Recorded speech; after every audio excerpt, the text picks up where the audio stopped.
Welcome. Oh my goodness, I'm so excited. This is my very first interactive deep dive session in the Ignited Entrepreneurs podcast community.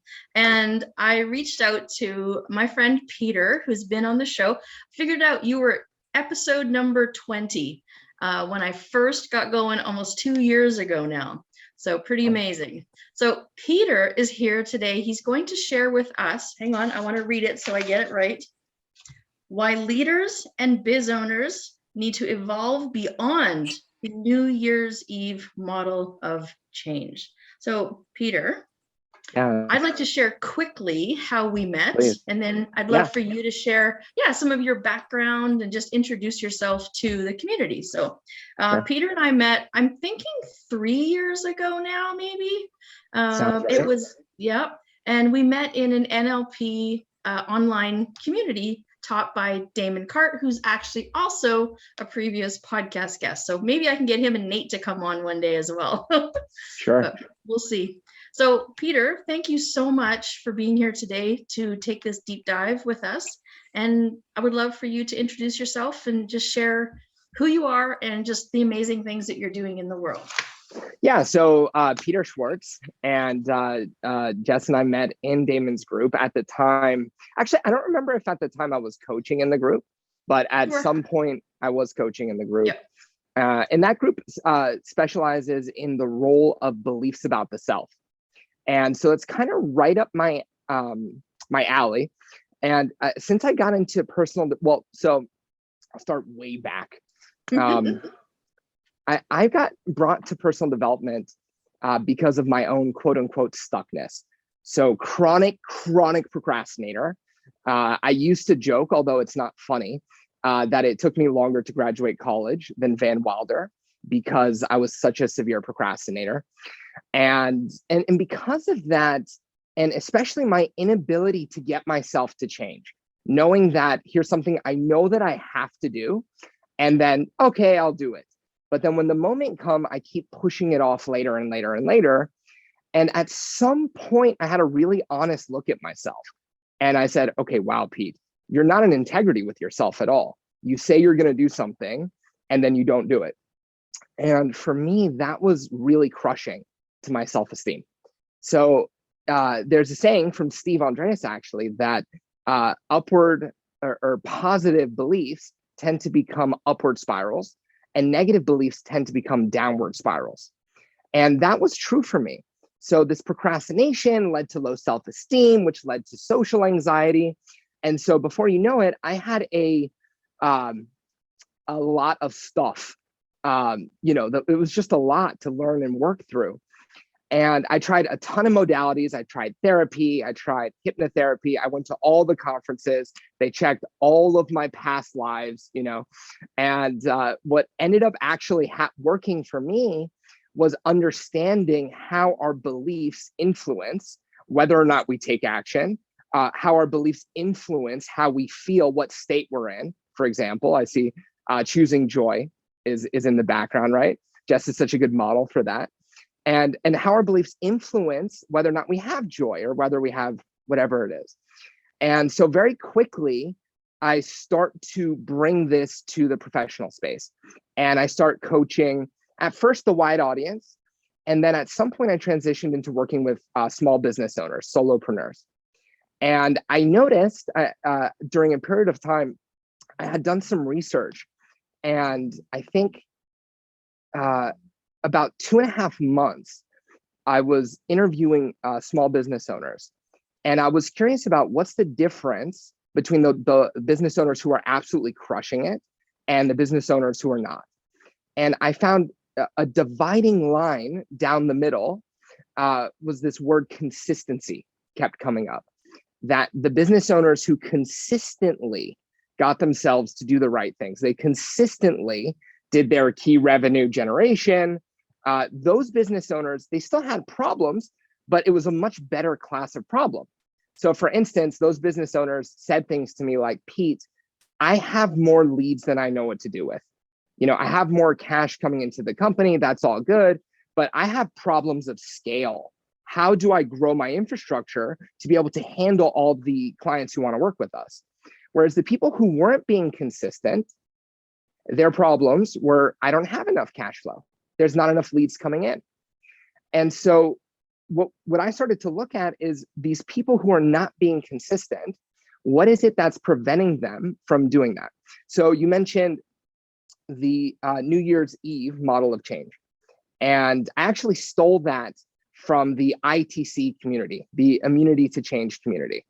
And Immunity to Change is a coaching framework that came out of Harvard psychology, where doctors Robert Keegan and Lisa Leahy got really curious about this exact question. Why is it that if somebody knows they have to do something, how do they not do it?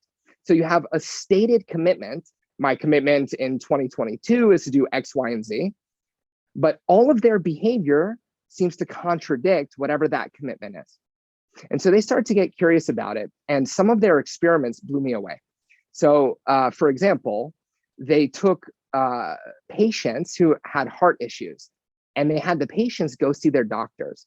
And the doctors would tell them, okay, if you take this pill, you're going to be fine. Your heart issue is going to be gone and you're going to live. And if you don't take the pill, then you're going to die, basically, right? And so the statistic that they came up with after doing the research was that even to save their own lives, 1 out of 7 people actually would take their medication to save their own life. And this baffled the researchers, right? Because up until then, all of the research said if somebody's motivated to change and they know how to change, people will change, right? But these people in this group, they know how to take a pill.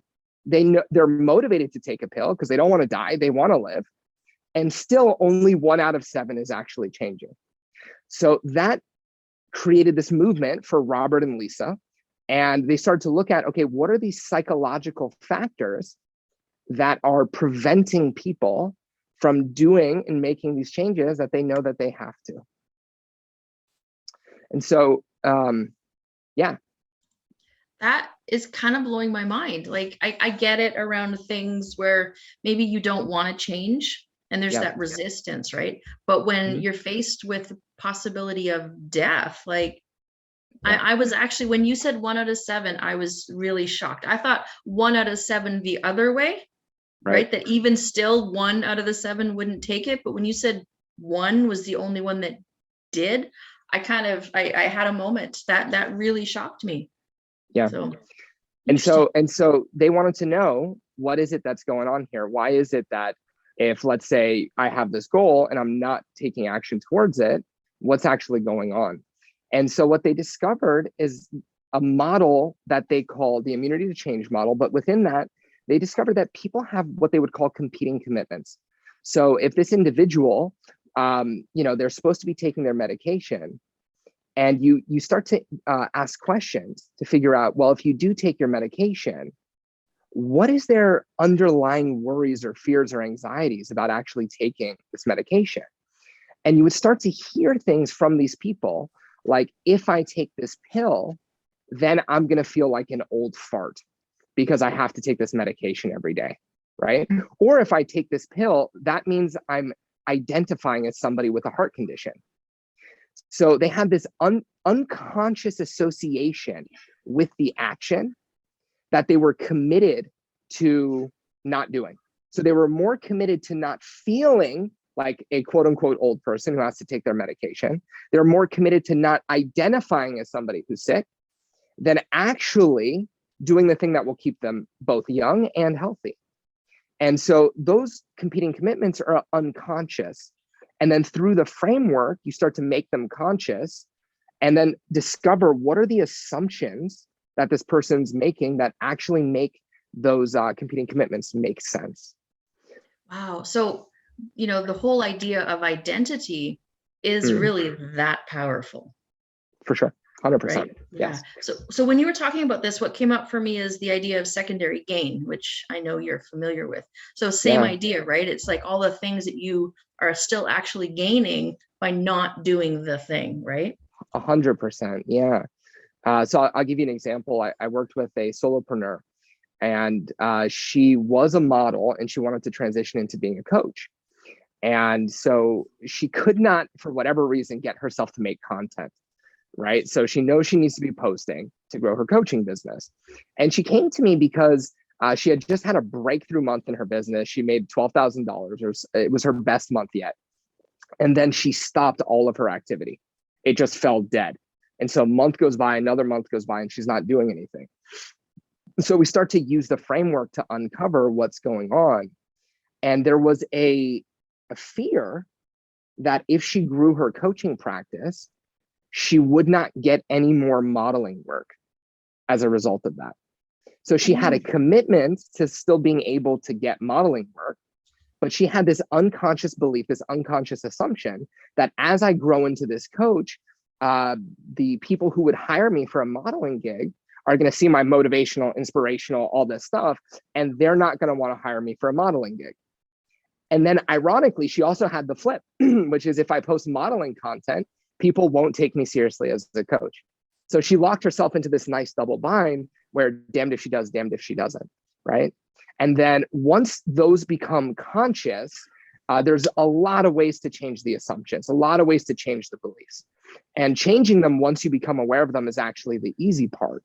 I think for me, what was most exciting about the Immunity to Change framework is that it's an easy 4-step process.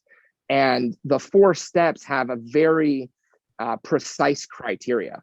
So if you can follow the directions, you can very quickly figure out what is the limiting assumption or limiting belief that's creating my secondary gain and causing me to work directly against my goals. And so to me, that was revolutionary. I had been coaching for a long time. I had learned to listen to people's language, and I was lucky enough to develop a little bit of like a sniffer. I could sniff out where the beliefs were. But when I transitioned, I started doing more groups. I wanted to be able to for people to have the toolkit themselves so that they don't need me to discover what the belief is. And when I started using the Immunity to Change for myself, it quickly brought into my awareness where my stuckness was. And then start teaching people to go through the same framework, gave them a toolkit so that whenever they're stuck, they know exactly what the limiting beliefs are, the limiting assumptions, attitudes, whatever, that are keeping them stuck. So beautiful. Yeah. See, I love strategy. I'm very logical.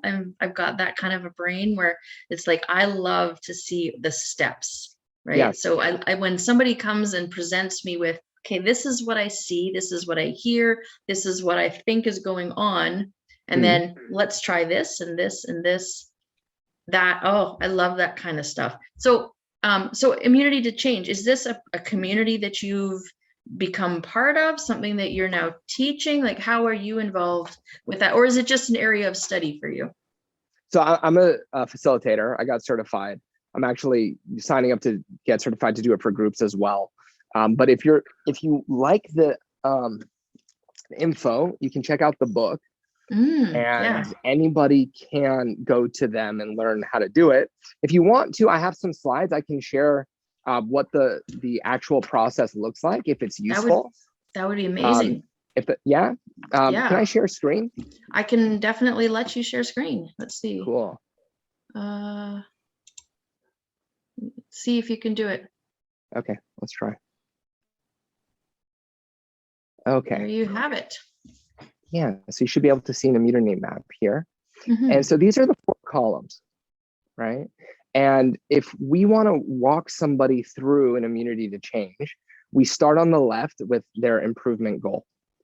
And so if you want, feel free to role play one. If not, I'll just give you some examples, right? But say their improvement goal is be more consistent in my social media, right? That could be an improvement goal. Or set more appointments, discovery calls, right, for my business. Or be a better listener, right? So we start on the actual left-hand column. What is the actual thing the one big thing we call it, that you want to get better about, right? And then you come into the second column, where we look at what am I doing or not doing that works directly against. So we bind set column 2 into behavior. So a great way to figure out what people believe is we watch how their feet move, so to speak. What are the actual behaviors that somebody's doing, right? So if I take this example of being more consistent in my social, what am I quote unquote doing when I should be doing social media and I'm not? Netflix or scrolling other people's social, right? Yeah. TikTok. TikTok, yes. Oh my goodness, that's my deadly rabbit hole these days. Oh my God, it's so good though. It is. It's so good. So those are things I might be doing instead of being consistent, right? What am I not doing? Well, I'm not creating a content calendar, right? I'm not researching hashtags, for example, right? I'm not drafting my content. So column 2 is about behavior. And then we take the behavior and we move it over into column 3. And if you notice in column 3, we have a little bit of a worry box here. It says worry over there. And the question is, if you were to do the opposite of your column 2 goal, what are you worried about? What are the fears, anxiety? Is there any yucky feelings that come up when you think about putting TikTok away, for example, right? And doing the FOMO, social media calendar. Well, for real, like exactly, like fear of missing out. Yeah. Right. So FOMO, for me, I remember I was, I can't remember which map it was, but it was this fear of not having fun. I was afraid I was not going to enjoy myself, right? I was going to miss out on, well, you called it with FOMO. Or in putting your content out there, right? If you imagine doing more content or whatever it is there a uncomfy feeling that comes with? And so they might say, yeah, I'm worried that I'll make a mistake publicly, right? Make a mistake online and people will see it. Or trolls, or get trolled and have online haters, right? That type of thing. And so this is just like a for instance, but then we would look at these and we would relanguage your worry box as a commitment. This would be the secondary gain, right? So I'm committed to not missing out. Oh, I like the way you're wording that. Right? I'm committed to not making mistakes publicly, right? I'm committed, ignore my spelling and grammar. Clearly making mistakes is no longer a hidden commitment for me. I'm committed to not being trolled or having haters, right? So once we have your competing commitments, then we're one step away from figuring out what is the limiting belief. What is the belief that's actually creating this uncomfortable thing? And so a lot of times, I'm just going to use it for instance, so we don't have to do, unless you want to, I'm happy to go deep on the TikTok thing. You let me know. But sure, yeah, we can use TikTok. I'm sure I'm not the only one. You're definitely not, for sure. Well, let me just, is that a, does that feel real for you? That you're committed to not missing out? Does that feel like a genuine thing for you? Yeah. It's Interesting. kind of right now, I think, because I am working full time and really getting like to this year, I'm planning to scale my business. I'm taking some big steps. It requires a lot of my time. So TikTok is one of the ways that I actually allow myself to kind of download and just chill and relax. It's kind of my thing. And so, I want to keep up on the trends. I want to stay, I'm actually using it for business. I do put my own stuff up there. So, I want to make sure that I'm interacting and all those things. So there is a real true commitment to not missing out there. Yeah. So that seems like a good thing, right? So we'll pretend that this is, we'll pretend that you want to change it. Okay, sure. But like, that sounds perfectly reasonable. But let's pretend that it was way to let me off the hook, Peter. Is it getting in the way, or is it? I don't know. I mean, I do feel like it is, because there are times when I use it when I shouldn't, let's just say. So like, right? So the rabbit holes, when I go down them, that's when it's a bad thing. Gotcha. Right. Okay. Or people will send them to me and then I answer and okay, fine, I'll look. And then I'm off down a rabbit hole when should be doing something else. Gotcha. Okay. Makes perfect sense. So what belief, what must be true? Like if we were to step back from this, and what belief or assumption would make sense for somebody to have that type of FOMO to the point where they would get sucked down the rabbit hole and have the fear of missing out? What must someone believe? I can certainly use the excuse that it's for business. Okay. Does that fit? Yeah. I think you nailed it with the word excuse. I think you nailed it with the word excuse. Like I can rationalize it to myself so that I can make it okay, even though it's probably in that moment not really the best use of my time. Totally, 100%. Tell me more. So fill in the blank for me. If I stopped looking at TikTok, then what would happen?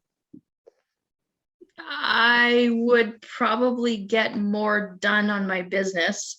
I would usually, when that happens, I am creating content and I am creating plans, right? And so I think sometimes it might just be a way for me to escape from that for a moment, thinking it's only going to be a moment to refresh my brain. And then I'm gone for like 20 or 30 minutes and I'm like, shit.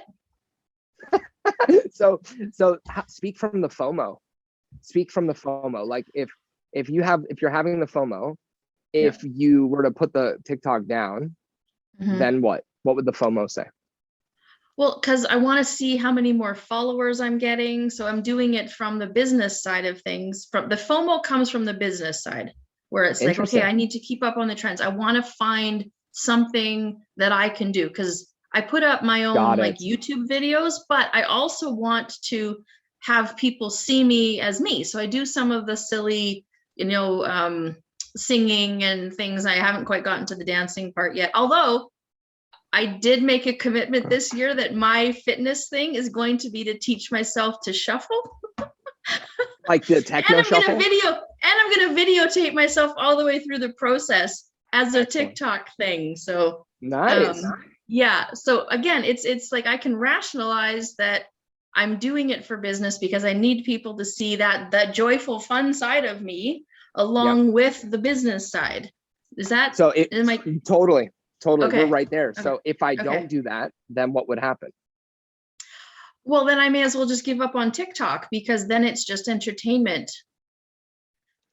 So like we're kind of dancing around it, right? So like if you weren't keeping up with the trends, then I'm going to type out what you said so far. If I didn't keep up with the trends, keep up with the trends, then to find something that I can do to let people see that side of that joyful, fun, bring the joy girl side.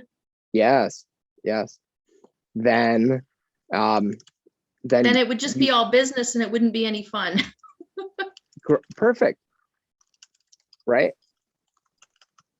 And if it's all business and it's not fun, then what would happen? Then I would have to find some other way to entertain myself. so that I probably wouldn't potentially get me. See, to me, it's like they're not conflicting, because I'm doing it for business, but it's also fun. So it actually has this beautiful double-edged sword that's not scary on either side, if that makes sense. No, it makes perfect sense. It makes perfect sense. And I think that's the point, is that when you do the math, what will happen is the belief will make the response make sense, which will make the behavior make sense, which makes improve the commitment, or whether you're acting towards or against your commitment will make sense as well.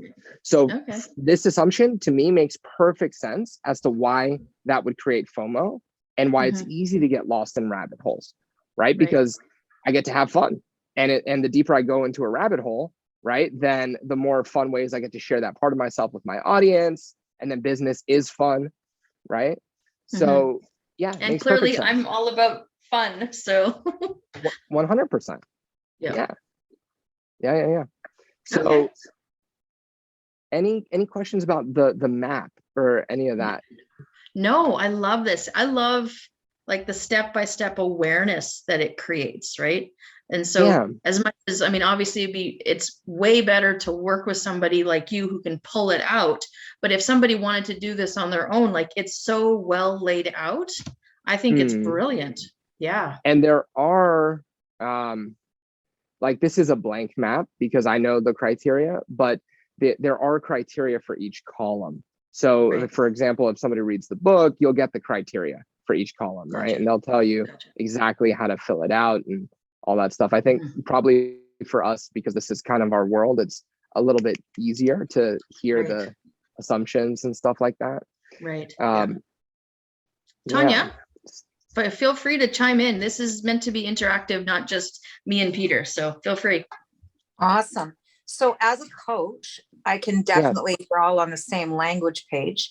So I can definitely see the benefit of utilizing time wisely and also having fun, because it's getting to the heart of, you know, when you set goals, I can see how people can spiral downward into procrastination.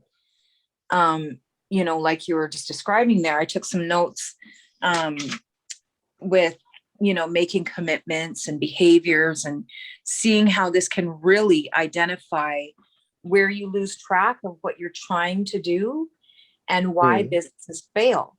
Because me personally, with, you know, I have 5 kids and the distractions are just exponential. Thank you.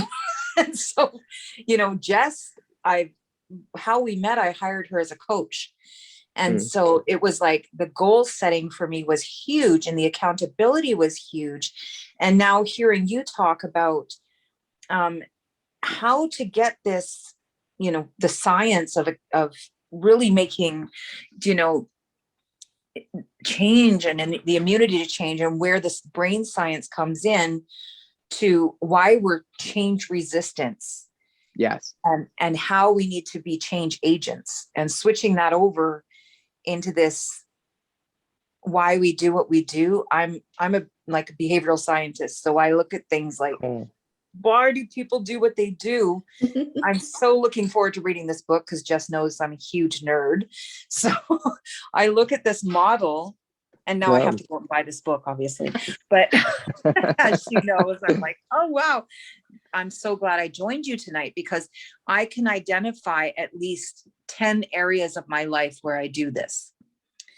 I constantly get distracted with things because I'm like, oh, look, butterfly. Oh, look this. Oh, look that. And I can plug into things where I can see where I make a commitment. And then I'm like, why do I do that? Oh my gosh. And then I beat myself up because I'm like, I had such a great idea. And then what did I do with it? And it seems like it just went out into the iCloud where I have no more storage. Yeah. It makes perfect sense. And I'm really glad you said the piece about beating yourself up, because I think the amount of shame and blame and I can't believe I did this thing, when you don't know how to figure out what belief system is running you, is just really unfair to you. And the point is, your quote unquote immunity to change is doing what it's supposed to do. That belief system is doing what it's supposed to do, which is keep you the same, which is a good thing in a lot of ways. I don't want to have to reinvent how I tie my shoes. I don't want to have to relearn that behavior. I don't want to have to relearn the belief that shoes are a good thing every time I look at my shoes. It's there for a reason, right? People who don't have that belief, you know, it's not good. And so the beating yourself up and then ruminating and all that stuff, it's just, to me, that these types of tools, it gives you a remote control for your nervous system. It gives you, the old metaphor was the user's guide to your brain. And so, you know, if you can go inside and say, okay, I want to find whatever it is that's stopping me today from actually moving forward. And then realizing that once you bring that into awareness, and, you know, you can work with someone like Jessica to help you shift the belief system like that, then all of a sudden the change becomes spontaneous. It becomes natural. It becomes automatic. where you don't have to force yourself to use willpower, which only works as long as, you know, you have the mental bandwidth to stay focused on it, right? Which, you know, is, I feel like we owe it to ourselves to learn what these tools are. And so, you know, having that type of freedom, I think everybody deserves it. Thank you, Peter. You know, I don't know if you've read The Brain That Changes Itself by Norman Doidge. Oh, no. It's pivotal in neuroplasticity. So it's where, just a bit of history, my brain was damaged in a car accident and I couldn't speak. I couldn't walk properly, but well, initially, sorry. I couldn't, sorry about that. I couldn't, one second. Someone's getting a calling call. you. Sorry. I couldn't, I was in a wheelchair after a car accident. I couldn't talk properly or walk. I was in a wheelchair. So I had to retrain my brain to read again, speak again. So retraining our brain to get out of these belief systems is so important. Yeah. You know, that if someone tells you something, you know, if someone tells you something, you have to retrain your brain with a different belief system. And I think that applies to every area of our life, in business, in belief systems that we're not enough, or that, you know, it's so important that, sorry about that. I know we're recording, but it's so important to learn these things and to keep an open mind, to get out of these things that we can't do something. And I love that you're presenting this material tonight and that I joined, because it is important to get to the root of why we do what we do and how we can change those behaviors for success in business, in our personal lives, and in everything where we apply ourselves as coaches to be the best for our clients, to be the best for ourselves, so that we can succeed and stop recreating the wheel, so to speak. It's beautiful. So thank you, Jess, for inviting me. And it's so nice to meet you, Peter. I can't wait to read this book and nerd out once again, because I love new material and I'm excited to learn this process. So thank you. I think maybe another area that I should put into our community is a book club. We should put all of the recommended reading materials in there as well. Be great. And then we can have book conversations as well. So, but, so Peter, I have a question. Okay. So for me, like, so the example that we used is still something I want to do. Like, I'm still very committed to my business. Right. So even though I do go down the TikTok rabbit hole, you know, it's not throwing me off so much, because I have a natural pull. Like, I am self-motivated, self-driven to do what I need to do for my business. Now, what if it's something that I should do and don't really have that natural pull? Is this model still going to help me with that? It may. I'm talking exercise here, just so you know. So put it into some, right? Because for me, again, I've got the three conflicting, like, my conflicts, right? Is I have a day job. That's not something I can give up, period. It takes up so much time of my day. That's it. It pays my bills. I need it. Then there's the next one is the business. That's the one that brings me this. This is what pulls me, is because it's all about joy. I love every freaking minute of it. But the problem is that in the last year and a half, this is it. This is where I've been sitting for, you know, 9 hours plus whatever I choose to put into my business at night. And so then the exercise, I want it because there is now a pain there, but yet I'm still, like, if I've got spare time, it's going to be here and not there. So I'm trying to figure out how I can now use that same model to uncover like what is it that's really conflicting me, and how can I dial into finding something that will help motivate me without taking up that bandwidth of willpower. So can we work it? I'll show you please. So thank you for sharing it. So would it be fair to say, okay, I see your Zoom screen. I don't see your model anymore. Let's see. How about now? There it is. Okay, great. So exercise more is the improvement goal. Or even some at this point. Gotcha. If you want vulnerability, maybe you came to the right place. I'm following this I too. love it. Yeah.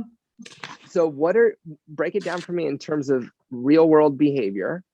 What is it that you're doing when you should be exercising, quote unquote should, but you're not? Well, okay, let's just call it TikTok for starters. Yep. I think we've already uncovered that one. The shuffle dance is a lot of movement though. Like actually when you start shuffling. To be honest, that was one of the ways that I was going to try to counteract the fact that I still am wanting to participate in TikTok, and yet still, you know, it could be good for my business too, because again, it helps to highlight that I'm doing something for myself, and again, rationalizing the heck out of it, right? So okay, so TikTok is one thing you're doing when you could be exercising. What's something else you do? Yes, sitting here on my computer, thinking, planning. I've got courses I want to build. I've created a planner that I want to sell, like all these things that are really important to me. I just signed up for Kajabi. I got to learn that program now, you know, so Yep. Okay. And then not doing, is it fair to say exercising? Is that the not doing? Okay. Gotcha. Yep. So when you think about exercising, is there any uncomfortable feelings that come up, any worries that come up if you think about doing it? Yeah, because I haven't done it in a really long time. So everything is painful, like physically painful, right? Like even what I've been trying to do recently, because I'm working from home right now, is I've got my Fitbit on and it buzzes me every hour. And so I'll get up and I'll try to jog on the spot. But I mean, that makes me want to take a 2-hour nap. Right? Because everything is really difficult right now. So there's this past experience where it's like, like I see people doing stuff and it's like, oh, I want to go totally do that. And then I walk around the corner or walk to the bathroom and back and I'm like, I'm like winded, right? Yeah. Okay. So it's painful. There's a worry that it's going to cause you to suffer. What else? Are there any other worries? There's some shame there too. Like even when I put on my clothing and go for a walk, like I just feel like I don't walk as well as I used to. I feel uncomfortable. So there's like, I don't even want people to see me in workout gear. And the worry is if people see me in workout gear, what is that? It just, it messes with my self-identity, because I think I have the opposite of, say, like an anorexic. When I look in the mirror, I see myself back when I was 20. That's what I do. That's literally because I used to be a martial artist and I tried to go work out with my former martial arts buddies and I thought I was still a ninja and I'm not. It's not. I found out I'm not a ninja anymore. You're not breaking those logs anymore or whatever it was, right? The bricks. It was not good. Peter actually has an amazing story. I highly recommend everybody go listen to his podcast. He's got an amazing story. So I will. I used to be a personal trainer, guys. So I tried to do a cartwheel and fell over. So nice. Not so nice. Not so nice. I think I hurt myself doing yoga the other day. That was embarrassing. Anyway. Okay, so yoga is supposed to be relaxing and gentle. No, it's not. Although I did find and this is not a slang, this is not meant to, but fat girl yoga, like there's actually a thing. It's like, yes, my people, I found my people. I'm down. So if you think about taking some of this time where you're doing TikTok or you're planning doing courses, etc., and you think about doing some of that for exercise time, are there any fears or worries that come up there? Yeah, because there's just a lot that I've put on my plate, a lot of expectations that I've put to myself. So there's that letting myself down in regards to what I'm going to be able to do for my business. Okay, letting myself down by... And other people too, because now Tanya and our friend Autumn, the three of us have come together. So there's commitments that we've all made to each other. Yep. Okay, gotcha. So if we were going to reframe this, right, as a competing commitments, right? I'm committed to not feeling pain. Right. Right. Okay. I'm committed to Not feeling shame. not feeling Mhm. shame. Yeah. I'm committed to Not letting people down. yeah. And this is with regards to your business, right? Yep. Yep. Yep. Okay. Awesome. So there's some pretty big assumptions that I think were that you just brought up that kind of jumped out at me. Okay. One of them, and you talked about the past history of working out hurting, right? And so I'm gonna go ahead and say we're already having the assumption that working out equals pain. Is that fair? Yes. Yeah. So that in and of itself, like that one belief would make it very difficult to work out. Yes. Right. It does. Yeah, I feel it. That one I feel. I've even set up my bedroom. I've got a huge bedroom. I even bought myself a nice like area rug. I was even going to buy a TV, the whole bit, and I was going to set it up for working out. I haven't used it once. I bought a trampoline, a little mini trampoline. Like I keep making these efforts, but every time it just doesn't happen.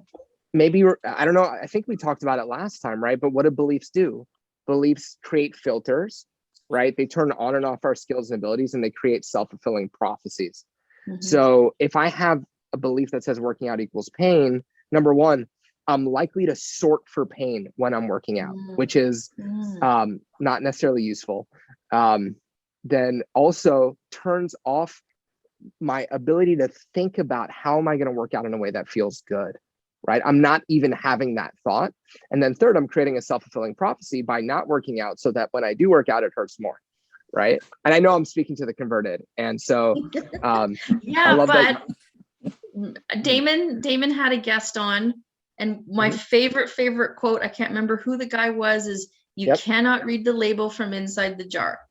You know, I know all this, but applying it to myself is an entirely different animal. Love it. I love it. And I love your honesty too. It's awesome. So how about, I'm committed to not feeling shame. What are we assuming here that would make the shame the right thing to feel? How do we make shame the right thing to feel? Yeah. So in order for shame to be the right emotion, what must you be believing? I have no idea. What's coming up for me is that the opposite for me would be to be proud of myself, even though I'm in the state that I've allowed myself to be, is switching that shame more to pride and feeling that instead. I don't know if I'm doing that right, but. Well, that would be a great choice. I don't think you're doing it currently, but that would be a great choice to make. No, I'm certainly not. Because I'm working out, right? Even though I'm not in shape now, working out is something to be proud of, right? That would be a great. It mentioned something about people seeing you in workout gear, which, so when you think about people seeing you in workout gear, that's when there's the shame, I'm guessing. Yeah, because it totally messes with my self-identity, because I still see myself as a soccer player when I was 20. Okay. So if people see me in that workout gear, then what happens? It's embarrassing because I don't look the way that I want to. And I tend to dress in layers. Workout gear is much tighter, so it shows a lot more than I typically want people to see. Gotcha. And there's an assumption about a shame usually comes with a mind read, right? So a shame response is usually there when we're projecting other people's thoughts. So I'm getting there's a little bit of an assumption going on about them seeing you in tight clothes and they're having thoughts is what I'm guessing, right? So what is the assumption? If they see me in this tight gear, what are you assuming? Well, I think as a coach, I assume that people assume that I should have my shit together. And how could she possibly teach other people if she can't do this for herself? Got it. So I love that you said that. I think this is one of the most common threads among coaches is this thing that we do to ourselves. It's man, I feel that one big time. Yeah. Okay. So if people see me in this workout gear, then they're not going to think I'm a great coach or something like that. Yeah, totally. Or how can she teach me anything? Because look at her. Yeah. Yeah. Okay. Let's see. And then how about if I commit the time to exercise, then I'll be letting people down by not fulfilling my business obligations. Is that true as well? Yeah. Yes. Yeah. Okay. Yeah.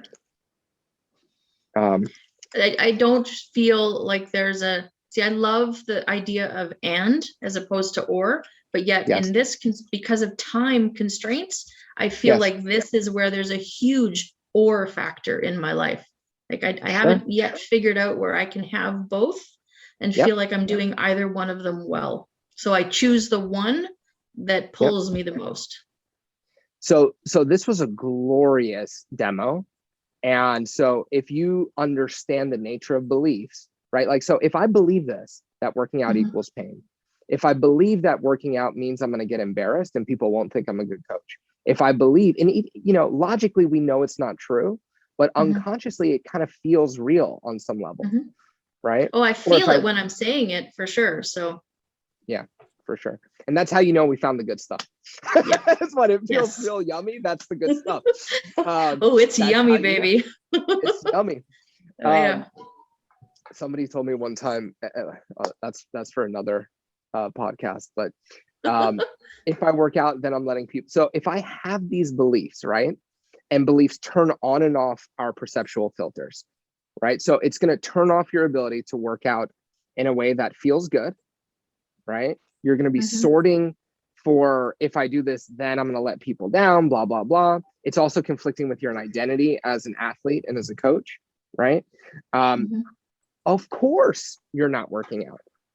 Of course, right? So this makes perfect sense, right? Yeah. And so I know you have tools and you know how to change these ideas.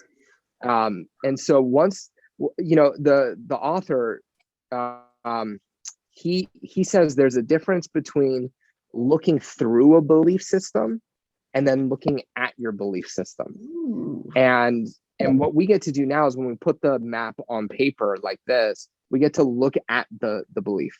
And then you get to step back from it and you get to get some distance and go, okay, how true is this really? And if you have belief change processes, you can work this out, change this where working out becomes pleasurable. You get to feel proud of yourself. People will want to work with you more as a coach. What would you be believing about working out that actually lets you be more effective and fulfill your obligations, right? And so I know I'm preaching to the converted here. You already get all this stuff, but yeah. Beautiful. Oh my goodness, Peter, this was amazing. Thank you so much. I mean, I definitely don't intend for these calls to be, let's coach Jessica sessions, but I really appreciate the fact that you did. Well, we should delete that whole portion. Nope, I'm keeping it. Delete it. No, but I think that's the whole reason why I want to have these kind of interactive opportunities is because when you and I are just having our conversation on the podcast, we can't do this kind of stuff. We can't have somebody like Tanya actually jump in and ask a question, make a comment, give some feedback. And I think it's really important. And I just, sometimes you have to use a personal example to be able to just really solidify the information. So what was interesting is your example was universal. That's the other thing, is that I in a similar situation where actually I did just injure my back and I have this hesitancy to get back into the gym because I'm scared. I don't want to hurt my back again. Right. And you're quite an active guy, right? So before that, yeah, I was. Right. So I would I still think No, Peter, you are. I am. You are, Peter. But yeah, I'm really grateful that you volunteered it, because when people see the map done, there was I can't remember who it was. I think it was Richard Bandler. And he said, when you do a demo, it's not for the person doing the demo. The whole audience goes through the journey with them. And so, yeah, I think it was a great resource for people to get to see how these beliefs grip us, create those fears, and then we don't end up taking those steps. Yeah, I got some work to do now. I love it. Sorry, Tanya, you keep raising your hand. Yeah. So jump in. Well, I'll tell you that these belief systems are absolutely universal. So it doesn't just apply to today for me. When I was a personal trainer and I gained weight after giving birth to my son, I stopped being a personal trainer because I was like, how can I, an aerobics instructor as well, because I was like, how can I teach people if I'm setting a bad example myself? I gained like 80 pounds. I needed to get back in shape myself before I felt that I could be a good example to other people in order to show up for them. And I constantly second guess myself even today, you know, as a pain educator, because I'm like, oh my goodness, how can I be there for other people if I can't? Oh my goodness, sorry, my calls are going crazy. But how can I be there for other people and tell them how to lose weight, even though I have the knowledge, when I'm overweight myself? So I put it off and I put it off. Oh, I'll teach them once I'm in shape, you know. Even though you possess the knowledge, you're constantly second guessing yourself because you have these hold tight to these belief systems. I can't be a good example until I show up as the example. So it's like, no, we're all on a journey. Do you know? 100. And I have 1,000 examples. Like my biggest imposter syndrome thing as a coach was social anxiety. So I was working with clients and I was getting good results for them. Even clients with social anxiety, I was getting results for them, but I was still having, you know, panic attacks, like at the grocery store, right? And I was like, who am I to actually coach these people? As it turned out, when I was working, I knew where to tap. I knew enough about what to do to help the person. And then, you know, finding, you know, how to find whatever the thing was that was getting in the way and then pivot it. And it's really nice when you can, again, look at whatever the belief system is and now you're free. Like you're not gripped by it anymore. And now you can look at it and then bring the rational mind back into the conversation. And remember, you get to choose what your beliefs are. You know, you get to choose. And thank you for letting me talk on this stuff, which I could frankly rant on forever. And you would have to be like, you know, so. No, I'm learning. Oh yeah, because I hate it, Peter. It's much. horrible. I hate listening to you talk. No, I'm learning so much. Like, honestly, I just learned about that term imposter syndrome from just last night. Because I was like, I learn and I've got a brag book of so many certificates, but I never feel like I'm enough. Yeah. Because I'm like, oh, I need to learn more. I need to learn more. If I'm going to show up for others, I need to educate my brain more and more and more and more. Because how can I be an expert, you know, in this? If I'm going to show up for them, I need to know everything there is on this subject. But because I always feel like, oh, I'm going to say something as a public speaker. Do you know, you were saying in earlier in the talk that, you know, what if I'm going to say something on social media that's wrong? Or what if I'm going to make a mistake on the radio or on the stage? Oh, Lord, I meant to say this, but I can't correct it. And how do I have integrity if I mistake someone's name? Or that constantly plays in my mind. My big ones were humiliation. I had a big thing about being humiliated publicly. And when you actually do the work and like find out what the pictures you're making are, they're hysterical. Every time you make the picture conscious, I was literally making pictures of people like throwing rotten tomatoes at me and like cabbages. And I was like, this is absurd. Like they haven't done that since the 1600s. Nobody's going to be at a TEDx event throwing lettuce at me. But in my head, I had these like audiences with pitchfork and like, oh my goodness. Humiliation. Like, and if I make a mistake, I'm going to be humiliated. Well, I believe that unconsciously it gripped me. It had me in this vice. That was a big one for me, failure. I had these ideas about if I fail, I'm not loved, right? And so that was actually a good motivator for me for some time. It got me to do stuff to succeed and achieve. But then I remember when I found some of these core beliefs, like things around my identity, like if I fail, then I'm not loved, or if XYZ, then but when I found some of the more core things and let those go, there was a tremendous sense of peace that wasn't there before. And that was profoundly new. And it's kind of a sweet space to inhabit. Not that I don't have things. I have things, believe me. Right now, it's the for me right now, 2022 is getting back in shape and learning to be a ninja again. And Nice. And figuring out how to do that without pain is going to be my thing. So it might be Tai Chi, because I don't think I can throw my bones into people without hurting myself. So yeah. So are you still working and coaching with Damon at all? No, I left the company in November of last year, and I just got my trainer's training with John Grinder. So I'll now have trained with both the co-creators of NLP, which is for me is like right. Yeah, massive. And so I'll be doing an NLP training at some point in the near future. And then probably gearing NLP for business and leadership, and doing more specialized courses on influence, stuff like that. I would love, when you're ready to go there, please come on back, and I will have built this community up to a much larger group by then, and I'll give you a huge audience to present to. So oh my God, that is so sweet. That is the plan. So yeah. And then you'll have to come to my event as a guest, assuming you have time. I would love to. Yeah. Awesome. Where are you? You're in California, right? Yes, I am. It will be virtual the first time. Oh, even better. Even better. Okay. Yeah.